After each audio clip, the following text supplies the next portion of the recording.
All right, we welcome you to another episode of Learning Stories. This is a show where we interview a diverse set of learners from the 21st century. In each episode of this show, we interview a guest who has a story to share about how they acquired a set of skills and knowledge in a creative and unique manner. Why do we learn? What do we learn? And how we apply what we learn in the real world? These are questions I've always been curious about. And that's one of the reasons I started this show. In the process of interviewing our guest, we hope to uncover a new understanding of learning as conceptualized, narrated, and imagined by the guest on our show.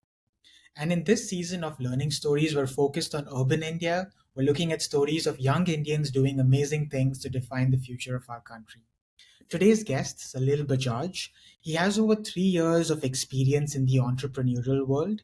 He previously built a hiring company that achieved a revenue of approximately 2 crores within a year and a half.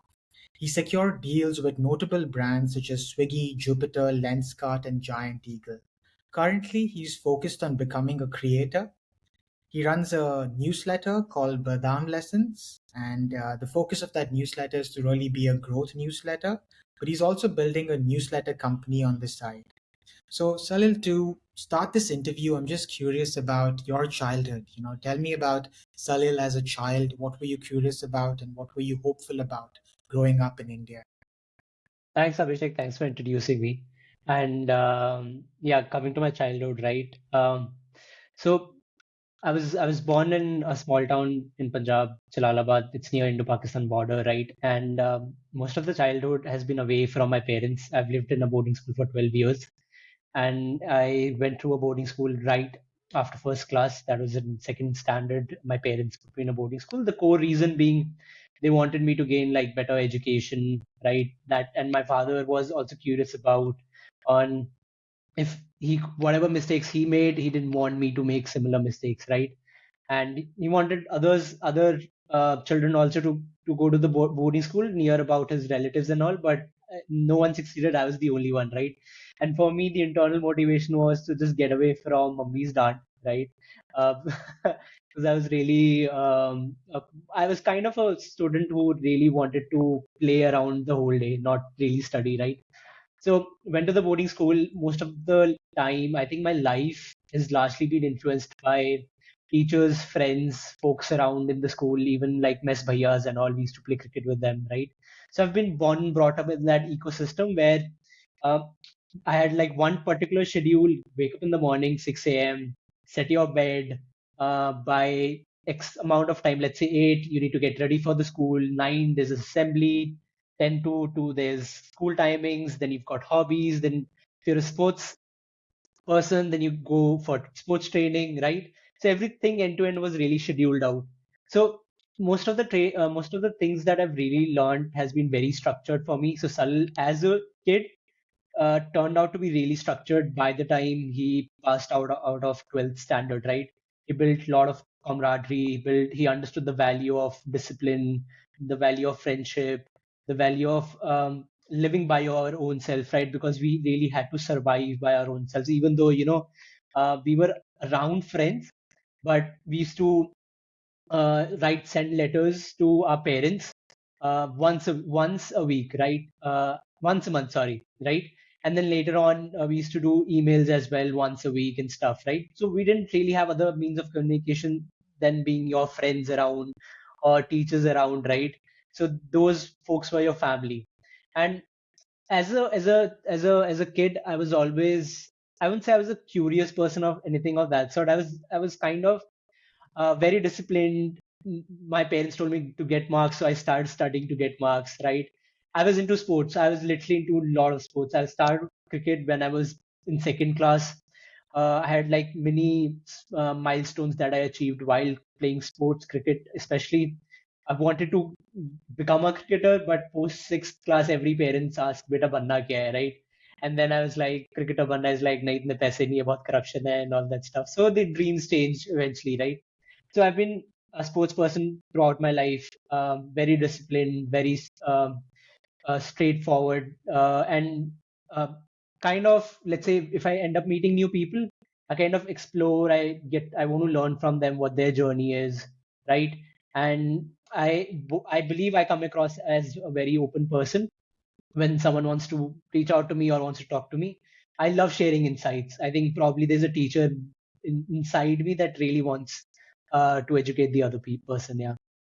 Yeah, and like, sports is something I really connect with you on, Salil. And I remember reading one of your posts where you spoke about some of the lessons you learned from sports. Like, Yeah. if you had to tell me, like, for a young person growing up in India, what are some things you can learn from sports? Like, how can sports be applied in your life in other ways, according to you? I think one thing, in a very deeper sense, sports will teach you a sense of freedom, right?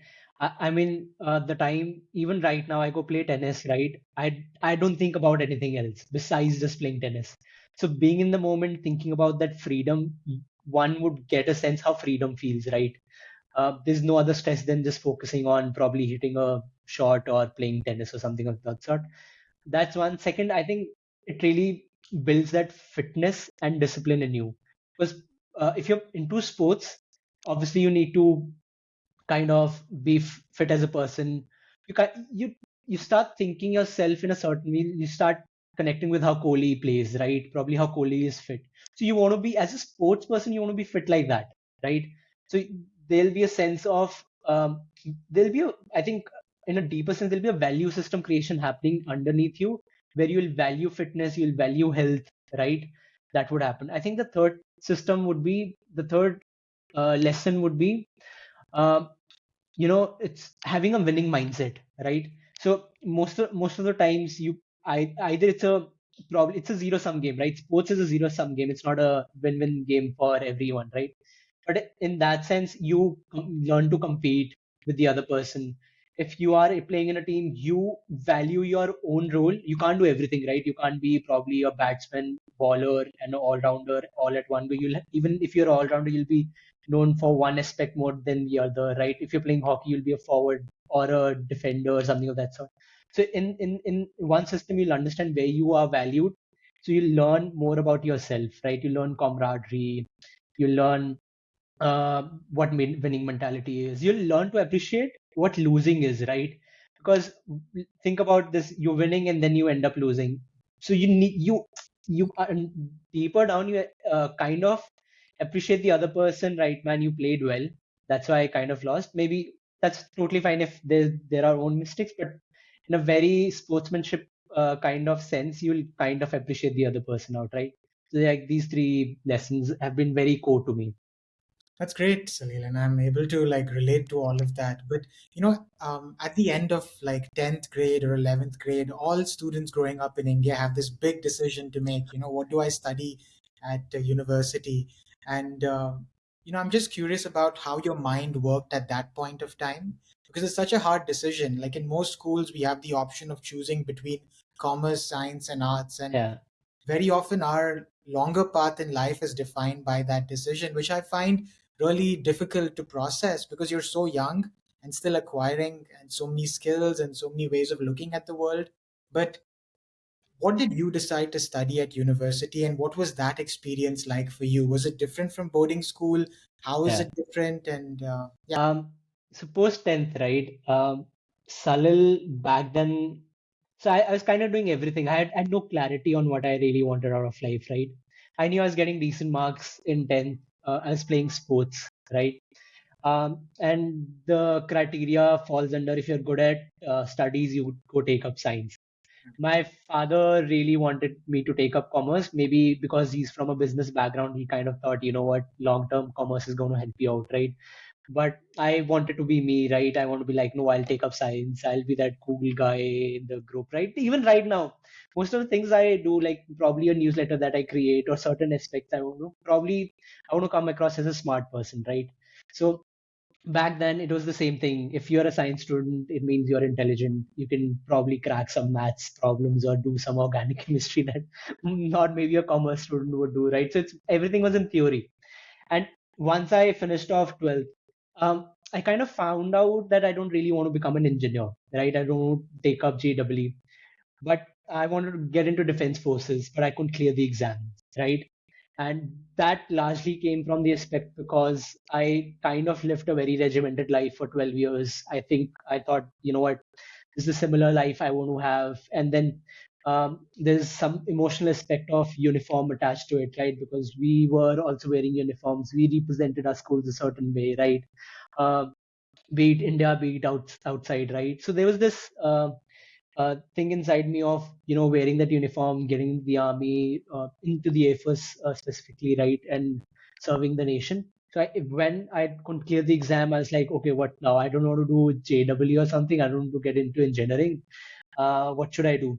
So I kind of thought, okay, wait, I want to get into flying. That was in the Air Force. Probably I'll go to pilot. I'll become a pilot, right? Take a CPL or something. Kind of thought, okay, wait, well, that's too much money to pump in right after school. So I thought, okay, I'll take up aeronautical and I'll learn about flying. I'll learn about how machines are made and stuff of that sort, right? And underneath it, it was purely an emotional decision, not a rational decision at all. If today I were to look back, right, first of all, what I'll do is post 12th, I'll not go to college. I'll not even think about what course or something I want to do. I'll rather go ahead and explore what I really like, right? Create content, hang out with people, share my story, right? Do something that is not that helps me gain clarity, right? Just not do anything out of emotional aspects, right? So once I got into engineering, the experience was it was literally flip side. So there's this you're living in four walls. Your school is kind of at times named top 20, top 10 boarding schools of co-ed in India, right? You get opportunities that other students don't have. You feel like you're an elitist, right? uh, you feel like you've cracked everything, right? I was also what like the head boy of the school, right? So you feel like you've done like you stand somewhere in the society, right? But then you go to the college, this flip side experience where you're not roaming around with friends that you usually roam around with, right? You are not in an environment that you are born and brought up, right? For hostel system was the same, but the experience was completely different. uh, the rooms didn't have AC or fancy lightings, right? That I was used to, right? So the experience was totally different. Then I went to Chennai, right? Totally flip culture from Himachal to Chennai. It's like cold weather to literally a warm weather, right? Since I was used to moving around because I stayed in boarding, I was like, okay, Chennai is not a difficult thing for me. But in terms of education as an experience was something not I today if I someone tells me, I kind of say I could have saved those 50 lakhs money of my father, because at the end of the day I didn't really learn any skill set, right? I'm not saying it's any college degree fault or anything of that sort. It's one because uh, I was schooled in a way to get marks, right? I schooled myself that way. I thought, okay, getting marks would help me. Let's say I kind of got 8.2 or something CGPA. I used to go to the Harvard website and see, okay, do I clear the criteria or not, right? I had that josh of, probably then going studying into these big universities, right? So I used to think like that. And I used to kind of look down upon who were doers, right? So there's one of my friends who kind of used to teach other students, right? And used to earn money out of it. So I never understood an aspect of problem solving at that point of time. He was literally creating value for himself. Solve a problem for someone, you earn money out of it, right? So I used to think, okay, man, he's not getting marks, he'll not go anywhere. So I had that kind of very schooled mindset, right? And by the end of the college, I had the similar kira in my head, want to become an officer. Then I moved from because I'd like learned had like some of experience, moved from Air Force to becoming a UPSC, becoming an IS officer, right? Especially the IFS aspect really intrigued me, right? Want get into Indian Foreign Services, be a diplomat. It kind of came up from my growing up itself, right? Because we went to schools, we represented a certain way, lived a certain regimental life. We took part in ambulance, right? All of that sort. And being intellectual, being like smart kid in the room was something I've always wanted to be. So, and also slightly comes from the family background also, right? My parents wanted me to be like an officer, right? They used to pump in such views that you have a certain personality that resonates with them, right? Uh, and then uh, even like my nanu, right? He used to kind of, because he's a good businessman, so he had like relations with such folks. So I had like kind of seen some aspects of life on how things work, because being from a small town, the dynamics are literally different compared to someone being from, let's say, Delhi, Bangalore, or something of that sort, right? So I was kind of more, I wouldn't say attached, but had a perspective on how ground life is in terms of Bharat, not India, right? So that also kind of influenced me in my college experience, and then went on to study UPSC. And so I started studying, I guess, in fourth year. I was like, okay, don't want to do anything else. I'll just go study. I came to Delhi, uh, got myself locked into a room for 2 years, studied really hard. Then I couldn't clear. Then I was like, man, I don't have a skill. I didn't clear the exam that I wanted to crack. Now what do I do in life, right? So I was just held up with whatever I was kind of being schooled, right, at that moment. Although my parents had given me all the liberty to do anything in life, right? They were like, you know what, we are not really educated, as educated as you are, right? You know 10 more things than we know. You know what's trending right now that we don't know, right? So they gave me that liberty to do experiment in life, kind of sort. But I think where I lacked was clarity, right? Focus on what I really wanted to do. So I was just roaming around everywhere. So once, I think somewhere in COVID second attempt UPSC, I kind of started, probably, I wouldn't say emotionally breaking down, but kind of, I was 25, right? Back 24, 25, I guess, like 24, probably 25, something like that sort. And I was kind of like, okay, my friends are earning, the other folks are earning. I don't really have a skill set. If I fail again, I mean, where do I go, right? So I failed the second attempt, and really the realities came to the life, right? Okay, no skill set, what do I do? So then I kind of molded my thinking the way I wanted. So it's like I chucked how society thought, right? कि अच्छे number लाने हैं, job लेनी है. It's like, even if indirectly your parents say that you've been given liberty, this signaling something, right? Your relatives who are close to you are signaling something. So the society is kind of signaling something, right? So I thought, you know what, chuck the society. I need to get out of the system. Basically, just listen to what I want to do, right? If I go wrong, I'm the one to blame. If I do right, probably I do right, right? I don't have anyone else to appreciate, right? So 6 months down, I started to code, I started to write, I started to design and stuff. Then I applied for an internship to Parallel HQ, a design agency in Bangalore. They got back saying, okay, here's the assignment. Why don't you do that? So I think I started, and they wanted to get this done in probably 48 hours. I had no idea on how design, what product design is, right? So I did everything end to end, like use a, I Googled everything. I did YouTube. I went to Skillshare. I went to Udemy. I'm like, करते हैं यार कुछ तो उखाड़ लेंगे हम. And वहां से then I did user persona. I did okay how design is made. That was, out of that, I think I sat overnight till 5 a.m. just to complete that assignment. Right. Objectively, I wanted to get an internship because I wanted to solve my money problem and work problem. But overall, I got an insight. Probably I like building. Right. That's an insight I got. Then on the parallel, one of my friends from, I wouldn't say we were not in same college, but we worked in ISEC Chennai together for a bit of time.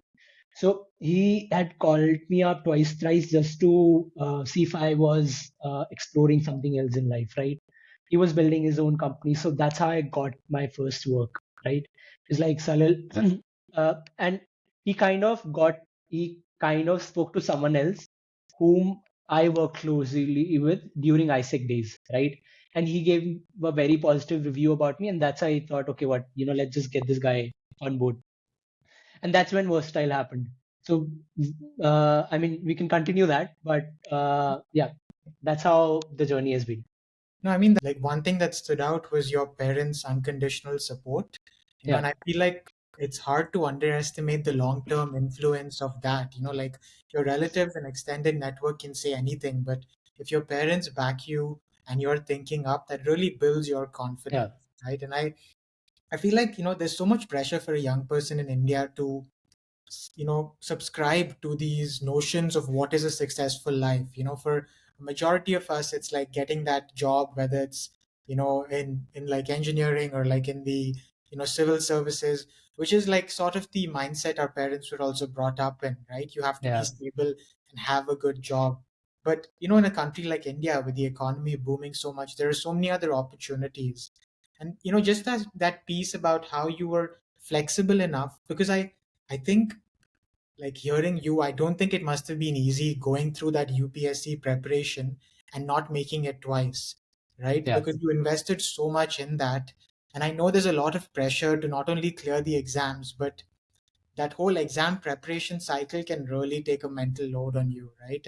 yeah, And you were so like invested in that dream. So I think one of the key lessons I'm picking up from your journey is that failure is like an opportunity to rethink and realign your sort of possibility and path in life, right? And I think even though you fail in one thing, you don't have to let it define your sort of future and your path.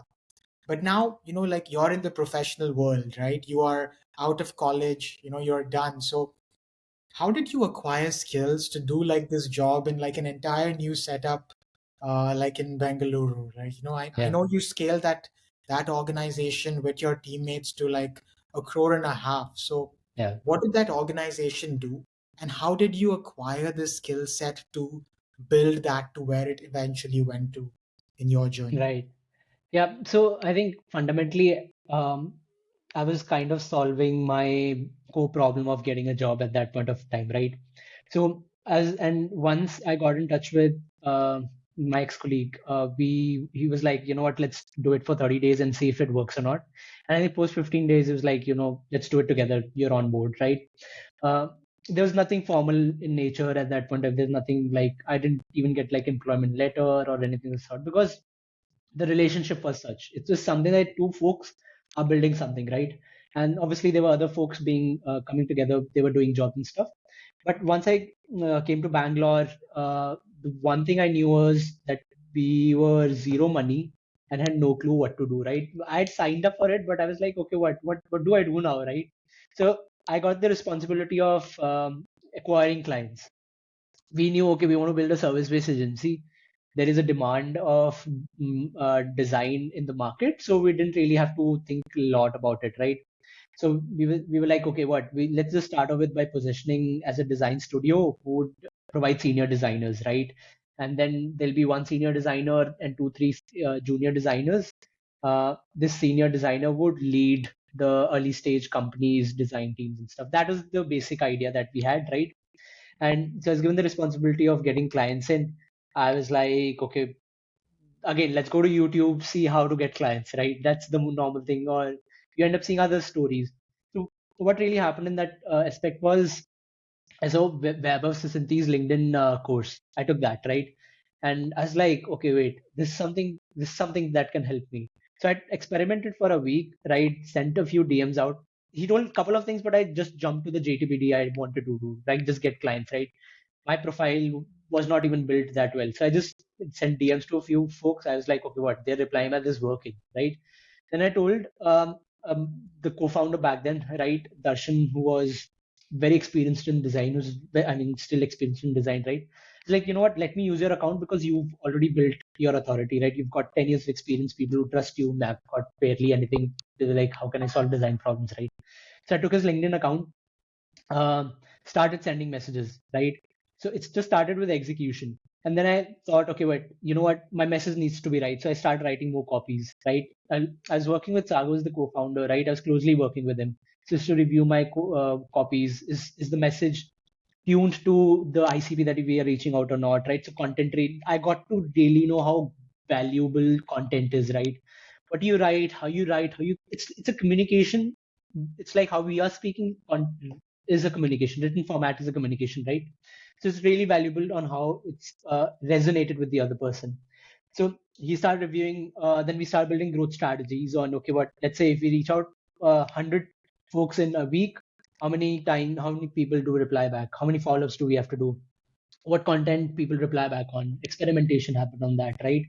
Um, then we start looking at, okay, you know what? How does LinkedIn help further, right? If we go to someone's profile, they view us and we get to know, okay, well, this person is views. Let's send him a message, right? This is a founder. Okay. Then we start tracking out founders who write content on hiring and stuff. We send out then, we send it out, sending out requests to them, right? So like this, we kept doubling down on the things that were working and chucking out things that were not working, right? And on the go, uh, I was learning from folks like again Weber's course. I was learning from Josh Braun. He was into sales. So I started consuming his content. I even took up his course as well. I think I paid about 15K, something of that sort, right? It's really high in Indian INR, right? When you convert it out. But as like it's like an investment for me. I mean, I can pay lakhs for a college fee that got me nothing but 15K then, right? It's an investment for me, right? So I got 15K, took that course, uh, learned about how cold emailing copy is to be written. He built out everything on how he's done, right? Then we tried out cold emailing, cold emails, and that thing worked for us, right? We started getting a few clients from there, but LinkedIn was like a major thing, so we doubled down on that. We created a slight more bit system on how emails could work. So it's like if you send one connection request from here on LinkedIn, we could then have email sent on a cold email sent to the same person, right? So then we started thinking about systems and automation, right? We started capturing emails from Apollo. Then I got an intern under me. I started telling that person how to do.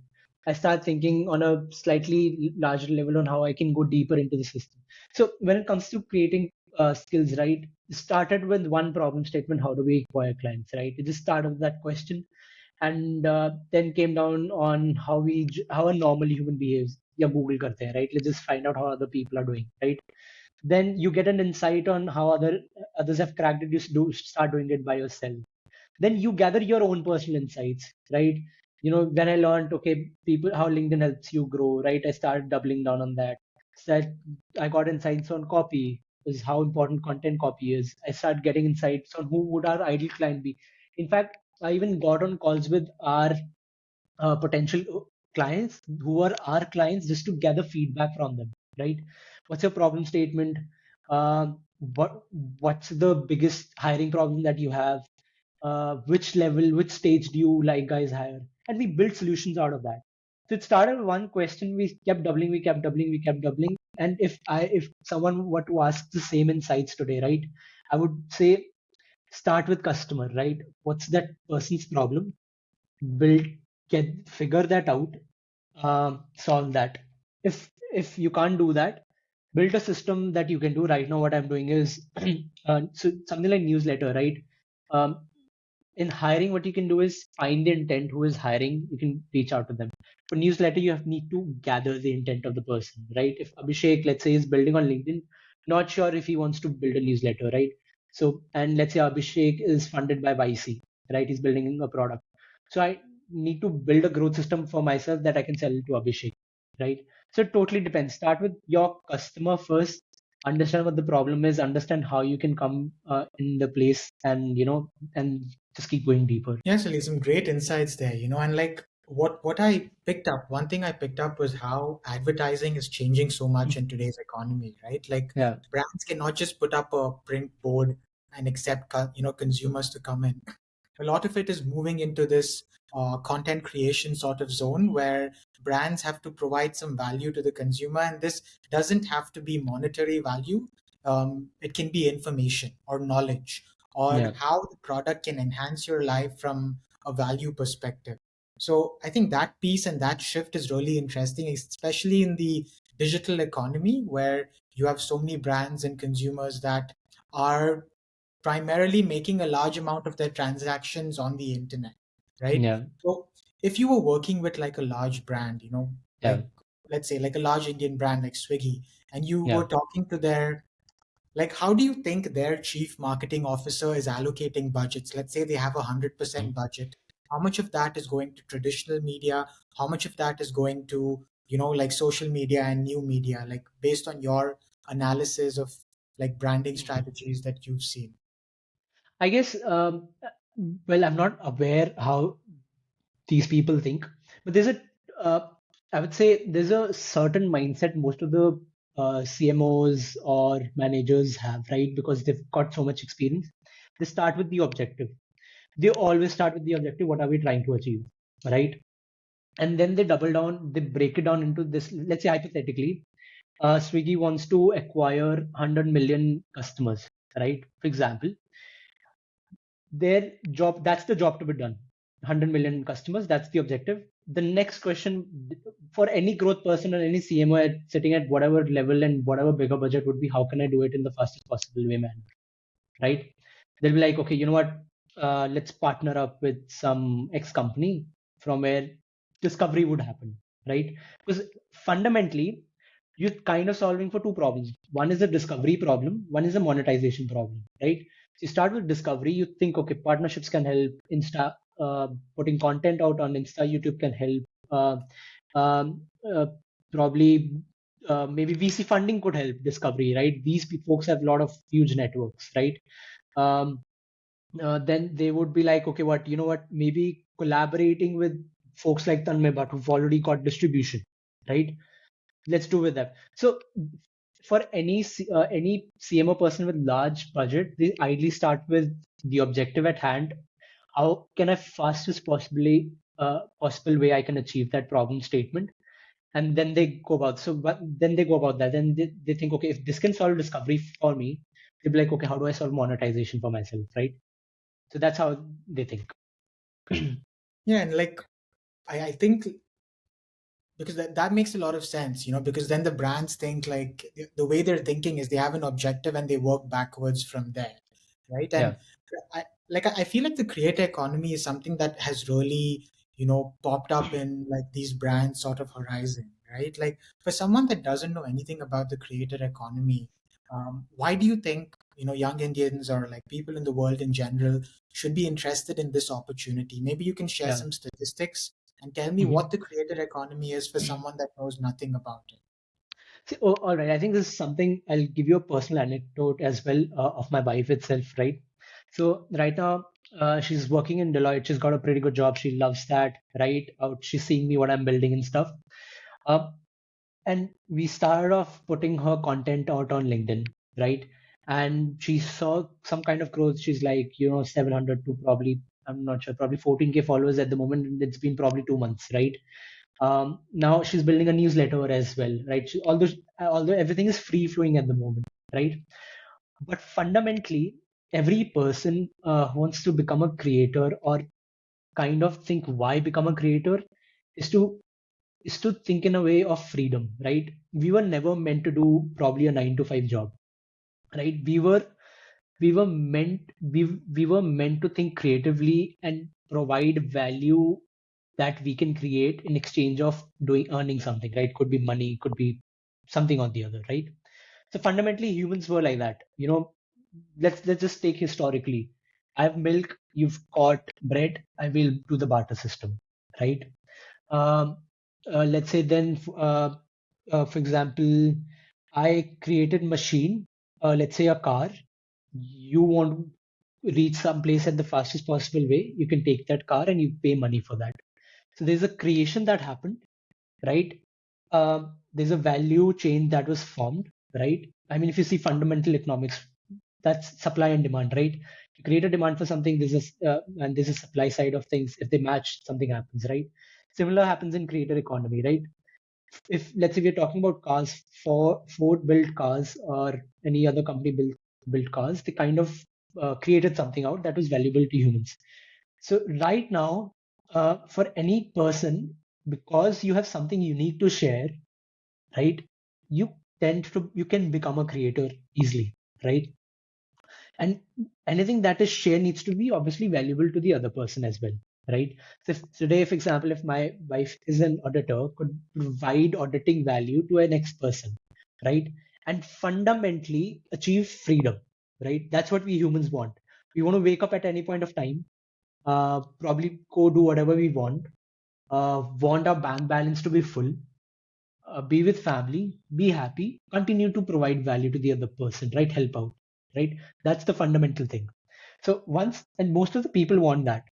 Uh, now, how that's the why part, right? How do you become one? And mm, you know, uh, to just share, let's say, to share the statistics, if it's a 250 billion dollar market, at the moment, probably 2023, something of that sort, you become 5 billion in 2024, that's literally double in barely 5 years, right? And when unique, let's say now, if big corporations were a big thing at one point of time, there'll be small uh, creators becoming big thing, right? Because now you want authenticity, right? Earlier, in let's say in marketing, we took Colgate because we were like, okay, what, that's something we want. Maybe we were being influenced by big brands, right? Right now, we are more emotionally being influenced by authenticity, right? Because probably in our mind that market is saturated for us. Colgate putting out an ad, or probably some car ad coming in the newspaper. We're like, yeah, done, theek hai, done. But let's say if someone that we resonate with is sitting in that car, maybe not as big as an actor or probably a sportsman, right? But could be in a similar position. Let's say Abhishek is sitting in a car and doing it. Then the two things happen. One, emotional resonance happens, right? You feel connected. Like, man, this guy is using it. I've been following this guy for a particular time of span of time. Probably he's doing the right thing, right? Secondly, then you start believing in yourself. You know what? If he can make it and get out that, probably whatever problem statement that you have now is 9 to 5 a problem statement for them, that could be one, right?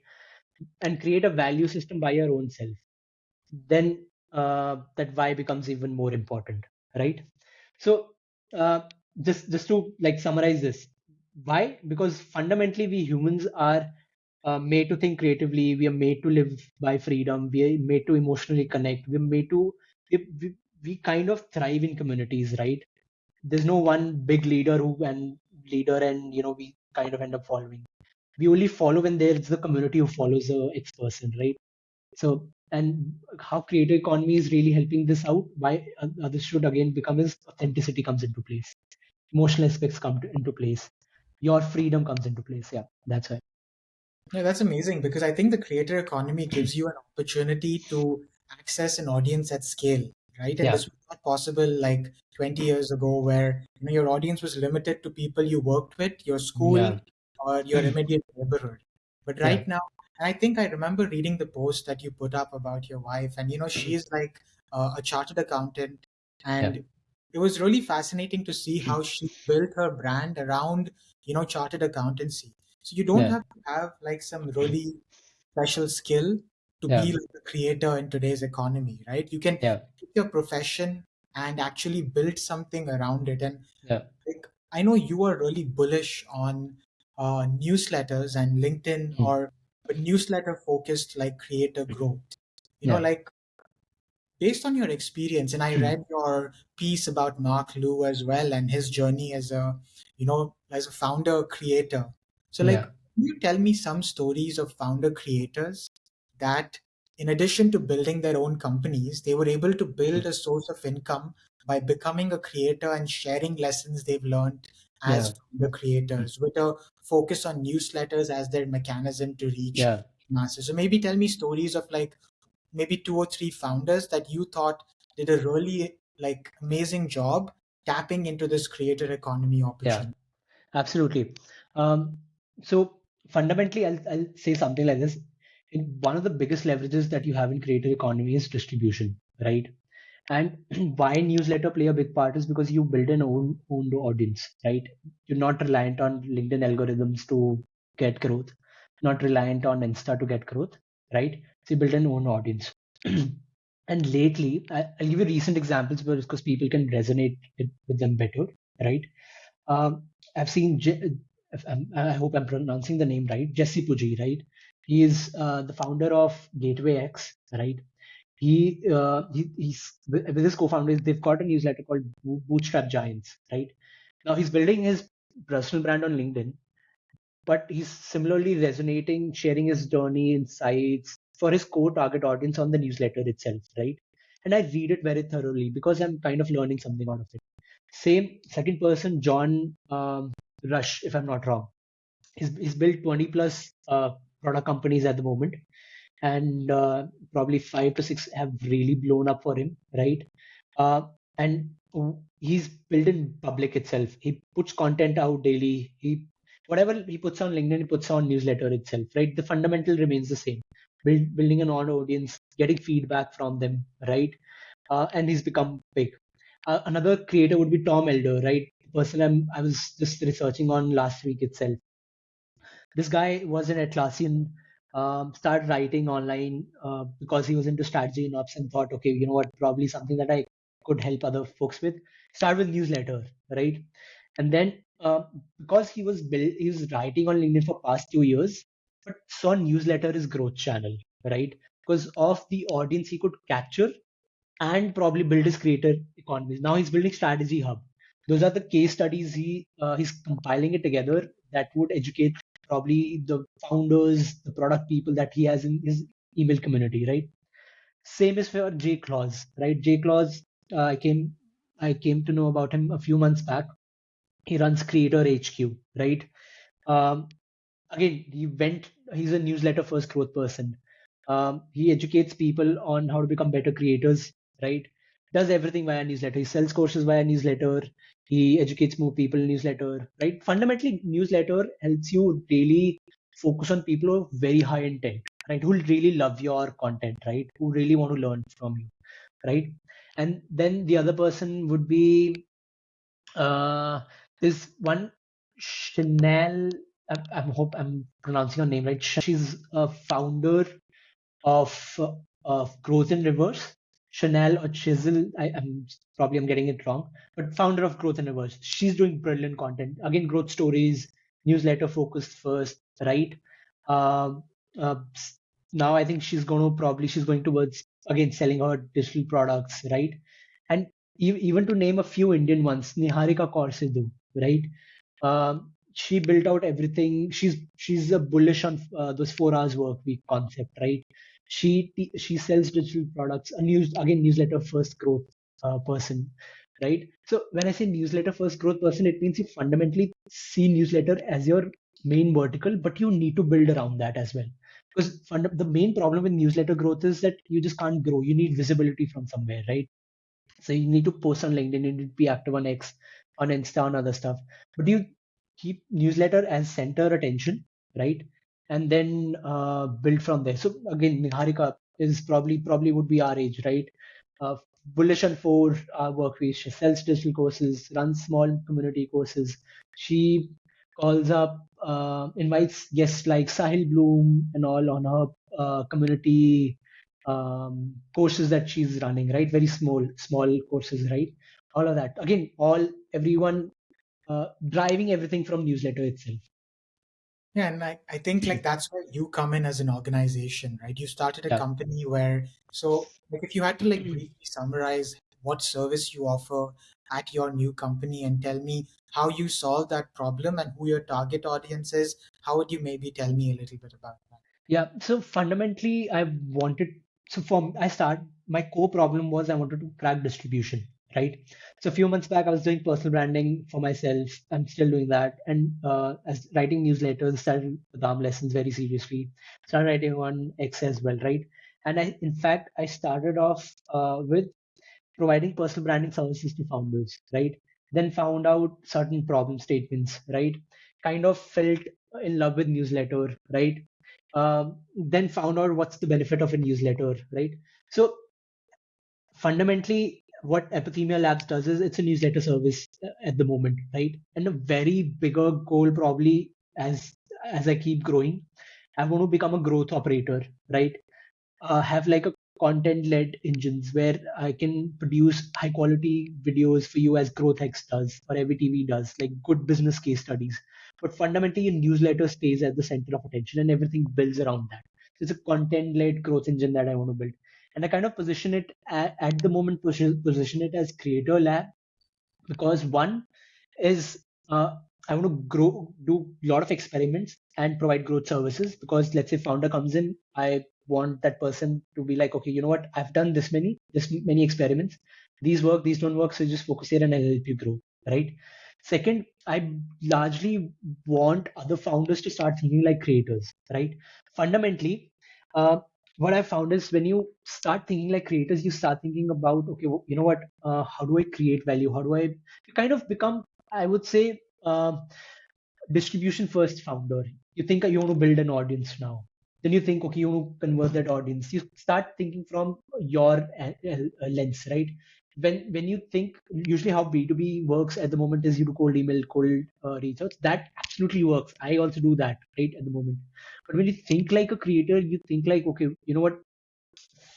You're the centerpiece of the story, and everything works around you. So your company doesn't become a centerpiece now. Your company is part of what you are building. A lot of solopreneurs are doing that, right? A lot of this indie market folks who are founders, they're solopreneurs again. They're doing that. So that's why I want to position this right now as a creator lab where I grow, where I do run a lot of experiments and growth tactics, that strategies that can really help the other person grow.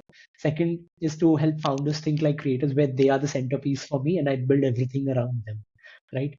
And thirdly, uh, folks who are B2B focused, folks who are B2C focused, D2C focused, kind of, I'm going broad at the moment, but would narrow down as more core problems I keep learning on the go.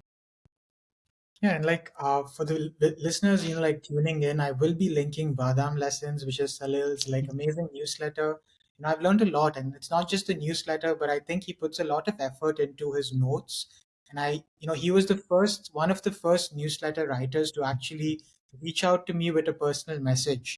Where Yeah, I remember you asking me like, what feedback do you have? Why did you? yeah. So no one I subscribed to ever did that. So I thought that really stood out for me, and I thought that was Thank really you. unique in terms of like reaching out to your reader. And I feel like that was something I would never, because like a brand has never spoken to me at a personal level, right? Yeah, So like that really made your newsletter stand out for me, right? And thank you. yeah, like Yeah, I think in that sense, I'm sorry to cut you, go ahead, go but ahead. uh, I think kind of comes from community first approach, right? Because let's say your 20K, 30K, or probably 1 lakh kind of subscribers you have, it's harder to really engage your community. But in early stages, it's just uh, really quick to gather your first to 1,000 followers that you want, like true fans. That's there's a concept, but it's an effort to make those 1,000 true fans. Gather feedback. Well, newsletters, they're the kind of newsletters you can build. Who that's your passionate project. Just build out whatever you feel like, and readers will come to you. The other is you're thinking from readers' perspective, and you're really solving a problem for that. So I think that kind of feedback system then comes in. Yeah, and like I know I was looking at the post you put up, I think like a couple of days or recently, where I was looking at your Substack reads. Now, Substack is a platform where you have all these newsletters hosted. Mhm. It's an Yeah. American company. A lot of Indian creators use it, and what Substack does is if you turn on the monetization engine, I think they take about 10%, and you can get paid a certain amount for Yeah. writing a newsletter. So that's like one direct way you make money. But I know you read Mhm. a lot of newsletters, Salil. I Yeah. think you're probably someone that reads like more than anyone I know in my network. So if you could tell me like five newsletters you love reading and one Yeah. lesson you learned about, you know, life, business from each of these newsletters that you have Right. consumed. All right. I'm really bad at names. But the first one that really comes to my mind is Demand Curve, right? It's a marketing newsletter that teaches you about marketing, right? One lesson would from that newsletter would be, if you want to understand how B2B marketing is done, that'll be great, right? Second would be, I think, Harry Dry's newsletter, right? It's just so good in terms of marketing. If you want to learn content, how to write good content, what's going on in the marketing world, how to really become a good writer, content marketing person, that's a go-to newsletter. That's like the recommendation I'll have, right? Um, Third would be, I think, there's one I'm following, which is I think there's this company called Noticed, right? Because I sense I'm kind of doing similar to what those guys are doing. It's a purely B2B company. Those founders share information on how they are helping other B2B companies grow via personal branding and newsletters, right? So basically, their tagline is "Your story is more than your valuation," something like that, right? So I read their newsletters to get daily updates on how they're, because they share a lot of good insights on how to go grow B2B companies, right? So if anyone wants to learn how to grow their B2B company. So I think this would notice, they could just to probably go on LinkedIn, put notice there, and they'll find that person out. Um, Another would be, so lately this is one newsletter I started reading, is the Big Desk. It's, I guess it's by a founder of Beehive, right? But he shares insights on his entrepreneurial experience, right? He shares those startup insights and stuff, right? So, for example, lately I'd read about it's something on culture he talked about, right? How if you're a small company, how culture is. If you're a big company, how culture really defines everything up, right? So if anyone who's curious about basically wants to solve who wants to learn from a really good entrepreneur, I think the Big Desk is something I would recommend them, right? And I think the fifth one I would rather say is I'm following a lot of small newsletters as well, right? So, and which are directly kind of folks who are directly linked to what I'm doing, because I learned a lot of their experience. They're like 5 years ahead of me, right? But they're not as big shot as the other people. So mostly I found them from Twitter. I think Shubham is one person. Then there is Maximilian. There's that person, right? They talk about, they basically write about content on how they're helping their clients grow. So for me, it's like a learning aspect. So anyone who's similar field as me, right, building newsletter or content or helping B2B founders out, it's, those could be newsletter. I'll give you those links that will help others out. For sure, and I Yeah. will be linking, whatever links that Salil shares with me in the show notes as well. It's hard to like document so many ideas and insights in like a 1 hour conversation. But for the listeners tuning in, I think the best way to take this conversation forward would be to reach out to Salil personally Yeah. and understand what they do as an organization. I think he's doing some great work in, this newsletter growth, personal branding space. But for the last I mean, if someone wanted to reach out to you and engage with your services, and then Yeah. what are some ways they can reach out to you and build a connection with you? I guess I'm really active on LinkedIn and X, right? But do send me a note, because without a note on LinkedIn, I don't really get to know why you want to reach out to me, right? And because I kind of connect with very specific people on LinkedIn, because I think of it as an acquisition channel. So please do add a note. On X, same as well. Do add a note. Just don't send me a follow request. I mean, follow me, but please send me a note if you want to really ask anything from me. And you can also reach out to, I mean, I'll give my email ID as well. More than happy to share that, and they can reach out to me there as well. But LinkedIn and X is something I'll really prefer. I'm really fast there.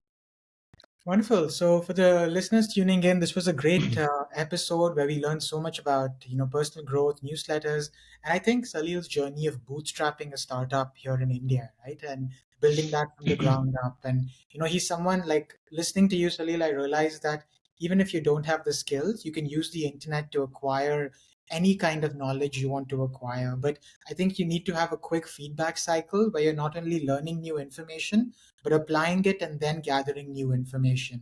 And I think in building your company, you have demonstrated a lot of those skills of being a really good open source learner. That's what I think, you really embody in a lot of ways. So thank you for that, Salila, and thank you for your time. And Thanks, Abhishek. Thanks for having me. Thank you so much. And yeah, for the listeners tuning in, do stay tuned for more such episodes of amazing young Indians, changing the future of our country in their own context. I will be linking Salil's social profiles in the show notes. And this is the teacher tuber and Abhishek Shetty signing off on this episode of Learning Stories.